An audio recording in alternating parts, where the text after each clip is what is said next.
ओम शांति, ओम शांति, ओम शांति। 17 अप्रैल 2022 प्रातः मुरली। ओम शांति।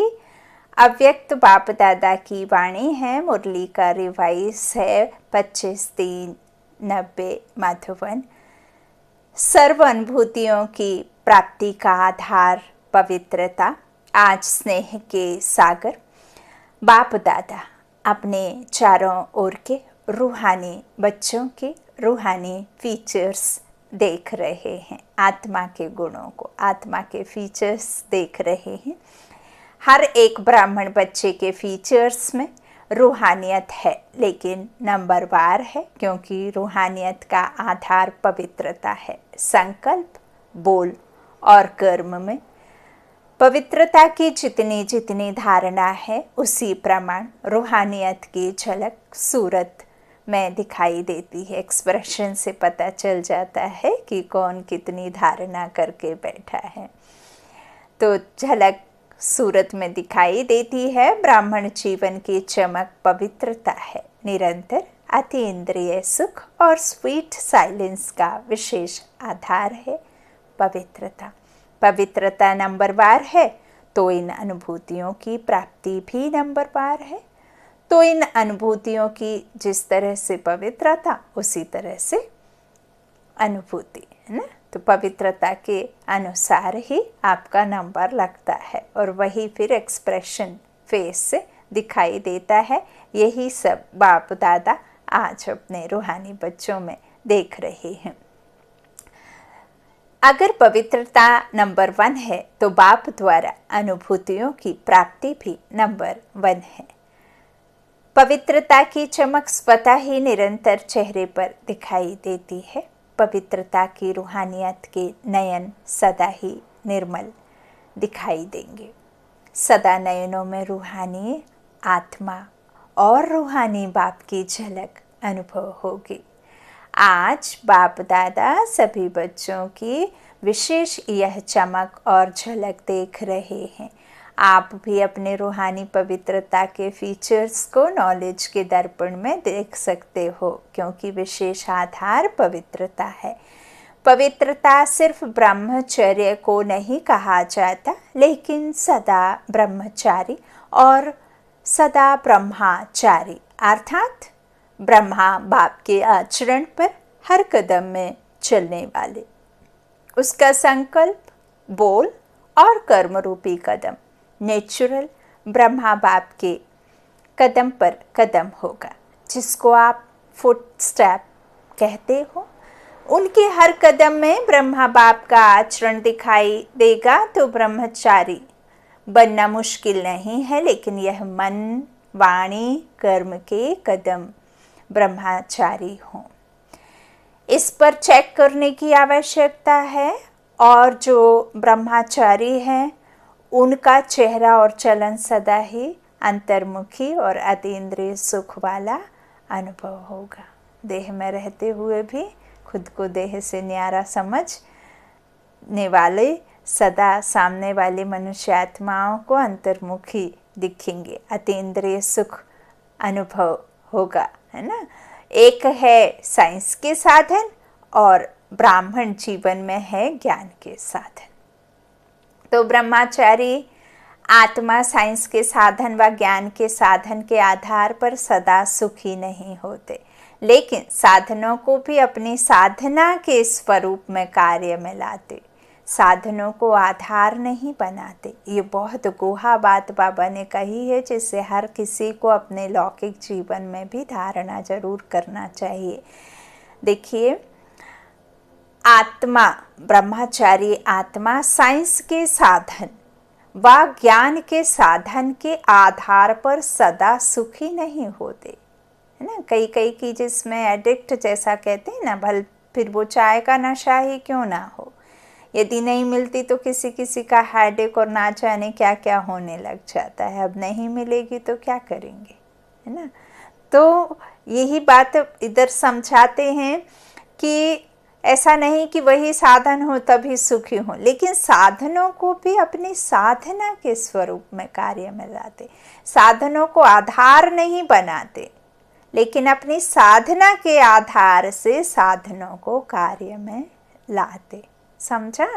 जैसे कोई ब्राह्मण आत्माएं कभी कभी कहती हैं, हमें यह चांस नहीं मिला, इस बात की मदद नहीं मिली, यह साथ नहीं मिला, इसलिए खुशी कम हो गई, अथवा सेवा का स्वयं का उमंग उत्साह कम हो गया। पहले पहले तो बहुत अतीन्द्रिय सुख था, उमंग उत्साह भी रहा, मैं और मेरा बाबा, और कुछ दिखाई नहीं दिया। लेकिन मेजॉरिटी 5 वर्ष से 10 वर्ष के अंदर अपने में कभी कैसे अनुभव करने लगते हैं। इसका कारण क्या है? पहले वर्ष से 10 वर्ष में उमंग उत्साह 10 गुना बढ़ना चाहिए ना, बढ़ना चाहिए कि नहीं, लेकिन कम क्यों हो गया? उसका कारण यही है कि साधना की स्थिति में रह साधनों को कार्य में नहीं लगाते, कोई ना कोई आधार को अपनी उन्नति का आधार बना देते हैं, है ना। और वह आधार हिलता है तो उमंग उत्साह भी हिल जाता है। अब इससे दूसरे तरीके से समझते हैं, जैसे मुरली ही सुनने का रहता है, बहुत शौक रहता है, बहुत नशा रहता है, लेकिन वो मुरली सुनने का एक से ही सुनने का आदत पड़ जाता है ना। तो एक से सुनने से ही नशा चढ़ता है, यदि दूसरा कोई सुनाए तो वो नशा गायब हो जाता है। जबकि कभी भी मुरली सुनना है तो खुद को आत्मा निश्चय करना है और परमात्मा सुनाने वाला है, वो आधार कोई भी हो तो वो आधार को नहीं देखना है, डायरेक्ट उसको देखना है जो सुनाने वाला है ना, जिसके द्वारा सुन रहे हैं उसे नहीं। फिर कई ऐसे भी आधार डगमग हो जाता है, किसी दूसरे से सुनने का नहीं रहता तो नशा कम हो जाता है। तो ऐसे ही बाबा कहते जो 5 वर्ष पहले था वो 10 वर्ष में तो डबल हो जाना चाहिए और अति उमंग उत्साह बढ़ना चाहिए, लेकिन कम हो गया। क्योंकि आपने क्या किया? जो उसका कारण यही है, साधना की स्थिति में रह साधनों को कार्य में नहीं लगाते हैं ना कोई आधार को अपनी उन्नति का आधार बना देते हैं, और वह आधार हिलता है तो उमंग उत्साह भी हिल जाता है। वैसे आधार लेना कोई बुरी चीज़ नहीं, लेकिन आधार को ही फाउंडेशन बना देते हैं, है ना, वो गलत है। यूँ तो फिर जब तक आपको मिलता है चांस, मौका, तो कैसे न कैसे उसी आधार को रखें, फाउंडेशन। बाबा कहते हैं बुरी चीज़ तो नहीं है आधार, लेकिन फाउंडेशन बना देते हैं, नींव बना देते हैं। नींव नहीं हिलती ना, तो नींव बना देते हैं, वो गलत है। बाप बीच से निकल जाता है और आधार को फाउंडेशन बना देते हैं। बाप को जो एक्चुअल में है उसे भूल बीच वाले को अपना फाउंडेशन बना देते हैं, मीडिएटर जिसे कहते हैं, है ना। तो इसलिए हलचल क्या होती, यह होता तो ऐसा नहीं होता, यह होगा तो ऐसे होगा, यह तो बहुत आवश्यक है, ऐसे अनुभव होने लगता है। साधना और असाधन का बैलेंस नहीं रहता, साधनों की तरफ बुद्धि ज़्यादा जाती है, साधना की तरफ बुद्धि कम हो जाती है। इसलिए कोई भी कार्य में, सेवा में बाप की ब्लेसिंग्स अनुभव नहीं करते, और ब्लेसिंग का अनुभव ना होने के कारण साधन द्वारा सफलता मिल जाती तो उमंग उत्साह बहुत अच्छा रहता, और सफलता कम होती तो उमंग उत्साह भी कम हो जाता है। साधना अर्थात शक्तिशाली याद, निरंतर बाप के साथ दिल का संबंध, दिमाग का संबंध नहीं, दिल का संबंध। साधना इसको नहीं कहते कि सिर्फ योग में बैठ गए, लेकिन जैसे शरीर से बैठते हो वैसे दिल, मन, बुद्धि एक बाप की तरफ, बाप के साथ साथ बैठ जाए। भला आप शरीर को सीधा ना करो, लेकिन आपका मन बुद्धि है ना, ये जो नेत्र है ना, मन बुद्धि का जो साधन है, ऊपर जाने का साधन, उससे ठीक बैठाए रहो ना, उसको सेट करे रहो, तो आपको शरीर को फिट फाट करके बैठने की आवश्यकता नहीं है। तो यही बात बाबा समझाते हैं कि शरीर भले यहाँ बैठा है, लेकिन मन एक तरफ, बुद्धि दूसरे तरफ जा रही है, दिल में और कुछ आ रहा है, तो इसको साधना नहीं कहते, मन, बुद्धि, दिल और शरीर चारों ही साथ साथ बाप के साथ समान स्थिति में रहें। यह है यथार्थ साधना। समझा? अगर यथार्थ साधना नहीं होती तो फिर आराधना चलती है। पहले भी सुनाया है, कभी तो याद करते हैं लेकिन कभी फिर फरियाद करते हैं, है ना। फरियाद और याद में फ़र्क है। याद रहती है संबंध जोड़ने से और फरियाद रहती है सिर्फ कभी कभी जब हम दुख में होते हैं, कुछ मांग करनी होती है ना, तो फरियाद करते हैं, मांगना शुरू कर देते हैं, याद आती है दुख में, है ना। तो याद में फरियाद की आवश्यकता नहीं। कभी भी यदि हम सदा याद में रहेंगे तो हमें फरियाद करने की आवश्यकता ही नहीं पड़ेगी। याद में फरियाद की आवश्यकता नहीं। साधना वाले का आधार सदा बाप ही होता है, और जहाँ बाप है वहाँ सदा बच्चों की उड़ती कला है। कम नहीं होगा लेकिन अनेक गुना बढ़ता जाएगा। कभी ऊपर कभी नीचे इसमें थकावट होती है।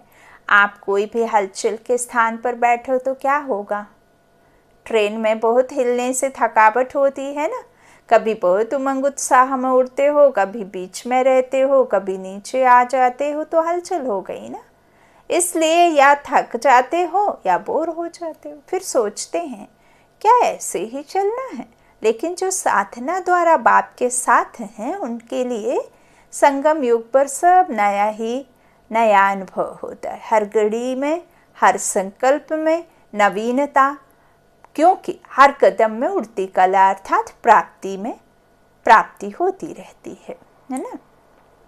नव निर्माण करना है तो निर्माण स्वरूप बनना है ना। तो इस तरह हर समय प्राप्ति है। संगम युग में हर समय बाप वर्षे और वरदान के रूप में प्राप्ति कराते हैं। तो प्राप्ति में खुशी होती है और खुशी में उमंग उत्साह बढ़ता रहेगा। कम हो ही नहीं सकता। चाहे माया भी आए तो भी विजयी बनने की खुशी होगी, क्योंकि माया पर विजय प्राप्त करने की नॉलेजफुल बन गए हो। तो 10 साल वालों को 10 गुना, 20 साल वालों को 20 गुना हो रहा है। तो कहने में ऐसे आता है लेकिन है तो अनेक गुना। अब इस वर्ष में क्या करेंगे? उमंग उत्साह तो बाप द्वारा मिली हुई अपनी अपनी जायदाद है। बाप की प्रॉपर्टी को अपना बनाया है, तो प्रॉपर्टी को बढ़ाया जाता है या कम किया जाता है? इस वर्ष विशेष 4 प्रकार की सेवा पर अटेंशन अंडरलाइन करना। पहला नंबर स्व की सेवा, दूसरा विश्व की सेवा, तीसरा मनसा सेवा। एक है वाणी द्वारा सेवा, दूसरी मनसा सेवा भी विशेष है, चौथा है यज्ञ सेवा। कौन कौन सी सेवा? स्व सेवा, सबसे पहले स्व परिवर्तन, है ना, फिर विश्व परिवर्तन। तो पहले स्व की सेवा, दूसरा विश्व की सेवा, तीसरा मन से सेवा। मन में जो संकल्प होते हैं ना, ऐसा नहीं है कि वाणी में कुछ मन में कुछ। तो मन सा सेवा अर्थात मन से भी सदा श्रेष्ठ संकल्पों के वाइब्रेशंस फैलते रहें, है ना। तो मनसा सेवा। एक है वाणी द्वारा सेवा, दूसरी मनसा सेवा भी विशेष है, और चौथा यज्ञ सेवा। जहाँ भी हो, जिस भी सेवा स्थान पर हो, वह सब सेवा स्थान यज्ञ कुंड है। चाहे आप कहीं से भी सेवा कर रहे हैं, है ना। ऐसे नहीं कि सिर्फ मधुबन यज्ञ है और आपके स्थान यज्ञ नहीं है। बाबा ने कोरोना काल में क्या किया? एक बड़े बहुत फेमस एक मैसेज भी डाला था कि भगवान से सबने एक क्वेश्चन किया कि भगवान ये क्या किया? आपने तो अपने मंदिर, मस्जिद, गुरुद्वारा, मधुबन सब कुछ बंद करवा दिया। तो भगवान ने मुस्कुराते हुए जवाब दिया, बच्चे, मैंने मधुबन को बंद नहीं किया, मैंने घर घर में मधुबन बना दिया, घर घर में मंदिर बना दिया। हर घर में मंदिर सा सजा है मधुबन, है ना। तो इस तरह से कहीं भी हो, सभी यज्ञ स्थान है। ऐसा नहीं है कि सिर्फ मधुबन है ना। तो यज्ञ सेवा अर्थात कर्मणा द्वारा कुछ ना कुछ सेवा। ज़रूरी ज़रूर करनी चाहिए। बाप दादा के पास सेवा के 3 प्रकार के खाते सबके जमा होते हैं, मनसा, वाचा और कर्मणा। तन, मन और धन। कई ब्राह्मण सोचते हैं हम तो धन से सहयोगी नहीं बन सकते हैं ना, तो वो हिम्मतहीन हो जाते हैं। उनको लगता है धन नहीं है, अब कैसे सेवा करें, है ना। तो वो ऐसा सोचते हैं कि धन नहीं है, धन से सहयोगी बन नहीं सकते, सेवा नहीं कर सकते, हाँ, क्योंकि हम तो समर्पण हैं। धन कमाते ही नहीं तो धन से सेवा कैसे करेंगे। लेकिन समर्पित आत्मा अगर यज्ञ के कार्य में इकोनॉमी करती है अपने अटेंशन से, तो जैसे धन की इकोनॉमी की। एक इकोनॉमी वाला धन अपने नाम से जमा होता है या सूक्ष्म खाता है। अगर कोई नुकसान करता है तो खाते में बोझ जमा होता है, सिंपल है। और इकोनॉमी करते तो उसका धन के खाते में जमा होता है। यज्ञ का एक एक कणा मोहर के समान है। अगर यज्ञ की दिल से दिखावे से नहीं इकोनॉमी करते हैं तो उसकी मोहरें इकट्ठी होती रहती हैं। दूसरी बात, अगर समर्पित आत्मा सेवा द्वारा दूसरों के धन को सफल कराती है तो उसमें से उसका भी शेयर जमा होता है। जैसे आपने किसी ऐसे आत्मा को कहा है ना, मान लीजिए कि उन्होंने अपने धन को खर्च करके स्थूल धन से एक सेंटर खोला है ना, एक अलग से ही रूम बनाया और उसमें भल टीचर बहन को बिठाया, लेकिन आपकी मत से उन्होंने वो किया तो आपके में इकट्ठा हुआ कि नहीं हुआ, है ना।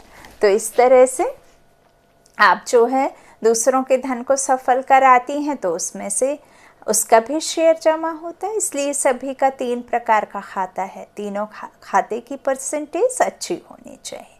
कोई समझते हैं हम तो बाचा सेवा में बहुत बिजी रहते हैं, हमारी ड्यूटी ही है वाचा की है। मनसा और कर्मणा में परसेंटेज कम होती, लेकिन यह भी बहाना चलेगा नहीं।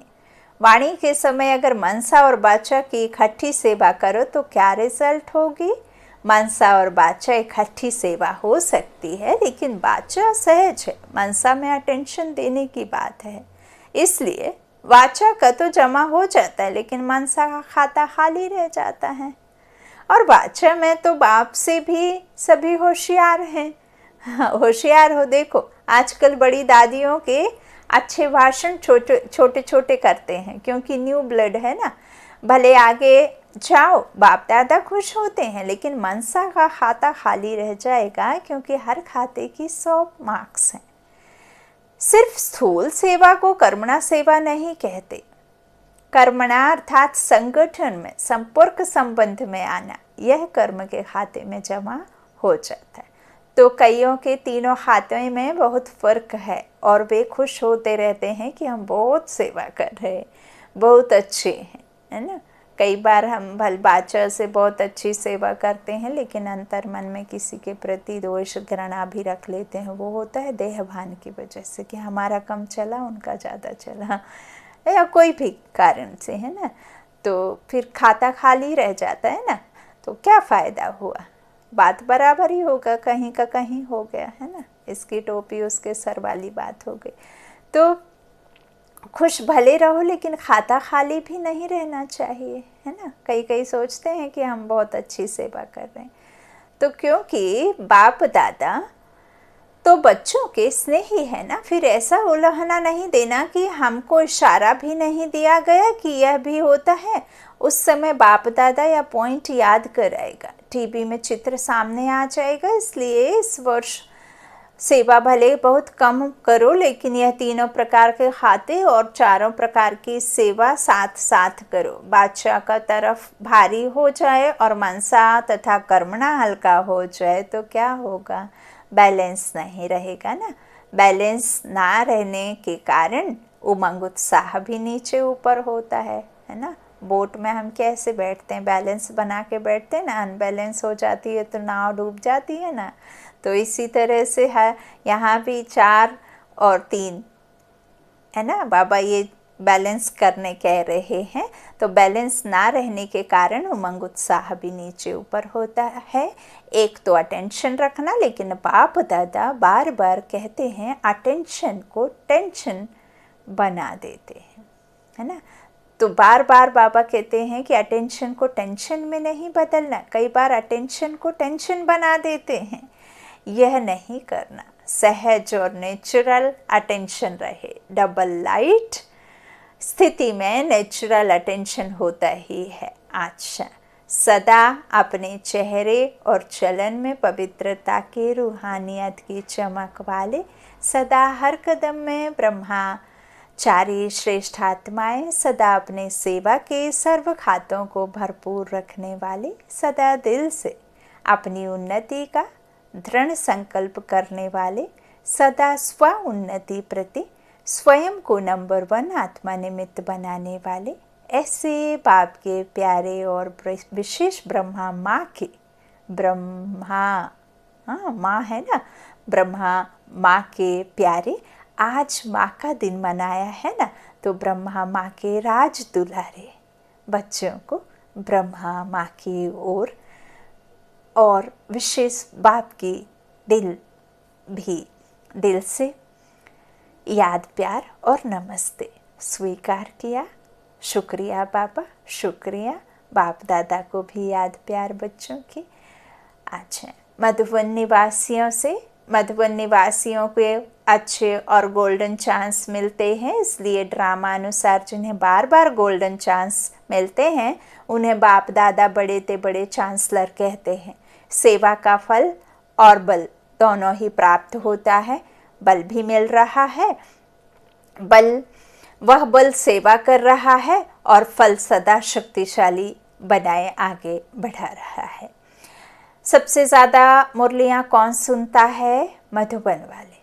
वो तो गिनती से मुरलियाँ सुनते हैं। यूँ तो बाबा ने कहा मुरली 3 बार सुनना चाहिए, है ना, कहा है, आपने ध्यान हो तो मुरलियाँ सुनते हैं 1 बार, है ना, गिनती से। और आप सदा ही मुरलियाँ सुनते रहते हो। सुनने में भी नंबर 1 हो और करने में भी 1 नंबर हो या कभी 2 हो जाता है। जो समीप होते हैं उन पर विशेष हुज्जत होती है। तो बाप दादा की भी विशेष हुज्जत है, करना ही है और नंबर 1 करना है, किसी में भी नंबर पीछे नहीं। सब जमा के खाते नंबर 1 फुल होने चाहिए, एक भी खाता ज़रा खाली नहीं होना चाहिए। जैसे मधुबन में सर्व प्राप्तियाँ चाहे आत्मिक चाहे शारीरिक सब नंबर 1 मिलती हैं, ऐसे अब करने में सदा नंबर 1 की निशानी है हर बात में विन करना। अगर विजयी हैं तो 1 ज़रूर है ना। विन करना 1 नंबर 1 में आना, है ना, विजयी बनते हैं ना नंबर 1 वाले। विन कभी कभी हैं तो नंबर 1 नहीं। अच्छा, सेवा की मुबारकें, सेवा के सर्टिफिकेट तो बहुत मिले हैं, और कौन से सर्टिफिकेट लेने हैं? एक अपने पुरुषार्थ में दिल पसंद हो, दूसरा प्रभु पसंद हो, और तीसरा परिवार पसंद हो। अपने पुरुषार्थ में दिल पसंद हो, दूसरा प्रभु पसंद हो, और तीसरा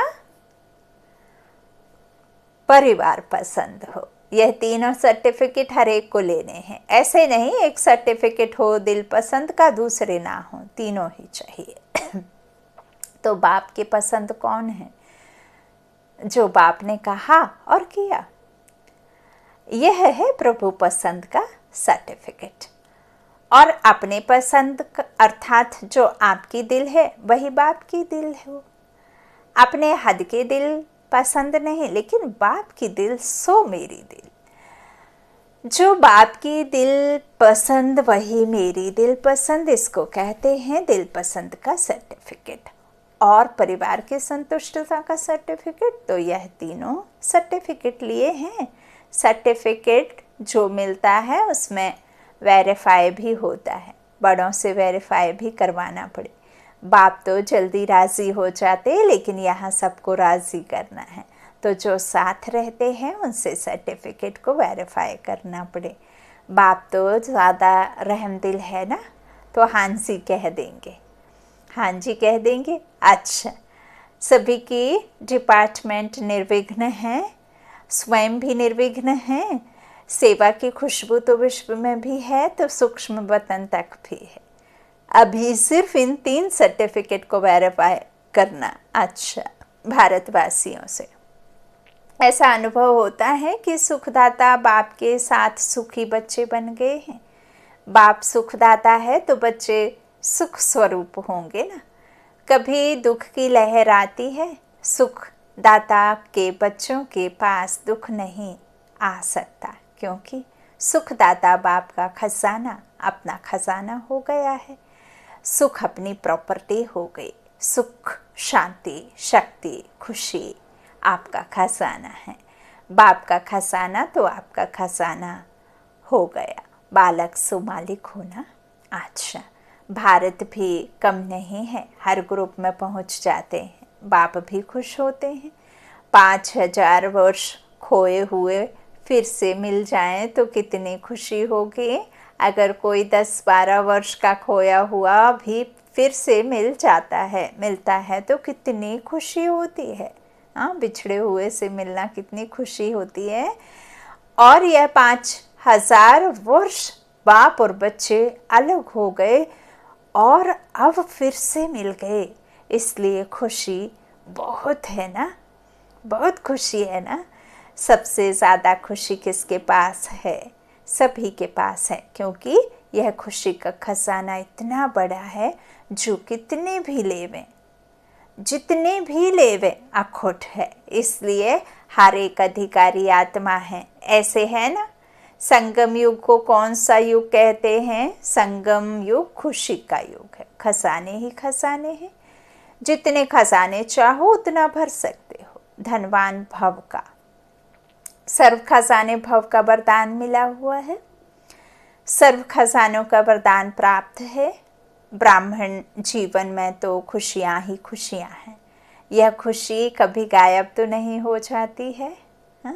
माया चोरी तो नहीं करती खजानों के। जो सावधान होशियार होता है उसका खजाना कभी कोई लूट नहीं सकता। जो थोड़ा सा अलबेला होता है उसका खजाना लूट लेते हैं। आप तो सावधान हो ना, या कभी कभी सो जाते हो। कोई सो जाते हैं तो चोरी हो जाती है ना। अलबेले हो गए, सदा होशियार, सदा जागती ज्योति रहे तो माया की हिम्मत नहीं जो खजाना लूट कर ले जाए। अच्छा, जहाँ से भी आए हो सब पद्मा पदम भाग्यवान हो। यही गीत गाते रहो। सब कुछ मिल गया, पाना था सो पा लिया, पाने को क्या बाकी रहा। अब भाग्य विधाता ही, भगवान ही हमारा बन गया, अब और कौन सा भाग्य चाहिए, है ना। सब कुछ मिल गया। तो इसी तरह 21 जन्मों के लिए, है ना, तो यही गीत गाते रहो। 21 जन्मों के लिए गारंटी है कि ये खजाने साथ रहेंगे। इतनी बड़ी गारंटी कोई दे नहीं सकता। तो यह गारंटी कार्ड ले लिया है ना। यह गारंटी कार्ड कोई रिवासी आत्मा देने वाली नहीं है, दाता है, कोई मनुष्य आत्मा नहीं है। इस संसार की सर्वशक्तिशाली सुप्रीम अथॉरिटी, है ना, जिसने हमें यह गारंटी दी है ना। तो यह कोई रिवासी आत्मा देने वाली नहीं है, यह तो स्वयं परमात्मा की दी हुई गारंटी है। दाता है, इसलिए कोई डर नहीं है, कोई शक नहीं है। आज वरदान है, फॉलो फादर करते हुए सपूत बन हर कर्म में सपूत देने वाला सफलता स्वरूप भव। जो फॉलो फादर करने वाले बच्चे हैं वही समान हैं, क्योंकि जो बाप के कदम वो आपके कदम। बाप दादा सपूत उन्हें कहता जो हर कर्म में सपूत दे। सपूत अर्थात सदा बाप के श्रीमत का हाथ और साथ अनुभव करने वाले। जहाँ बाप की श्रीमत व वरदान का हाथ है वहाँ सफलता है ही, आगे आगे चलती है, पीछे नहीं। इसलिए कोई भी कार्य करते ये स्मृति में लाओ कि बाप के वरदान का हाथ हमारे ऊपर है। स्लोगन, हीरे तुल्य ऊंची स्थिति में स्थित होकर किए गए कर्म ही मूल्यवान कर्म है। हीरे तुल्य ऊंची स्थिति में स्थित होकर किए गए कर्म ही मूल्यवान कर्म है।